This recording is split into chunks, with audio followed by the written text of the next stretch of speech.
Hi, welcome to A Cup of Happiness.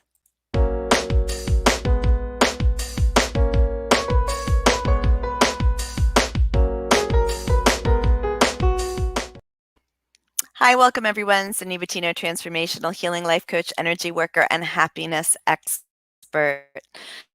So, on social media last week, this wonderful woman accused me of toxic positivity.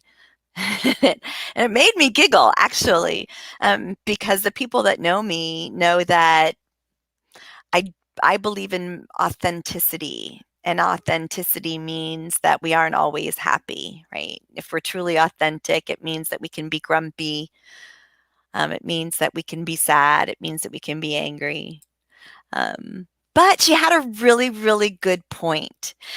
And so to that, I wanted to talk about toxic positivity and exactly what it is and why it's important that we understand it and make sure that we don't do it. So, in the world of positive psychology, we hear a lot about, well, if you just change your thinking, then you would change your life. Okay, I believe in that to a point, right? That's why I believe that there is something called, for me anyway, I call it the gratitude enoughness conundrum. Because there are times where gratitude and just thinking about and changing our thoughts about gratitude and happiness isn't enough, right?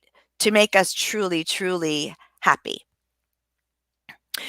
So, what can happen when we think about changing our thoughts equals making our lives happier, right? What that can mean to some people is that they've been given permission to, in their minds, they've been given permission to not feel those uncomfortable feelings like sadness, anger, grief, frustration, um, fear, pain. And that's not really what the positive psychology world is about. The positive psychology world does not believe in toxic positivity. It just is all about helping you rewire the brain, because the positive psychology world was created because um, we now understand the brain takes in more negative than positive, and it wants to help us rewire the brain. But it doesn't mean that we're going to be happy all the time. It's just not possible. We're human beings. And this is what I know for sure.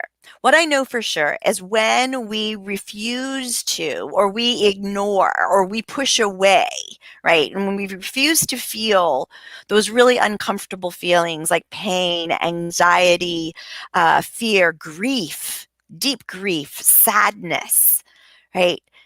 We don't allow ourselves to be grumpy sometimes, then what we do is when we cut off one end, right, of our feelings, we also cut off the other end of our feelings.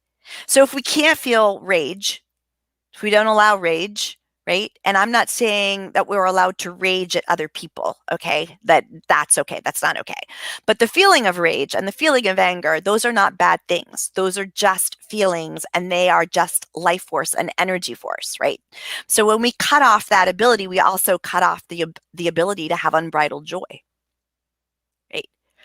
As human beings, we're meant to feel all of our feelings. And it is within some of those really uncomfortable feelings that the most beautiful gems of learning in our life unfold. So, no, I do not believe in toxic positivity. I do not believe in ignoring uncomfortable feelings. I believe in feeling uncomfortable feelings, learning the lesson that is there, allowing those feelings to move through our bodies to understand the whole breadth and scope of who we are as human beings. And it's those uncomfortable feelings that also bring a depth to us as people. So, no toxic positivity here. Be authentic. Feel your feelings. Don't take those feelings out on other people. Yeah. And I'll see you next week.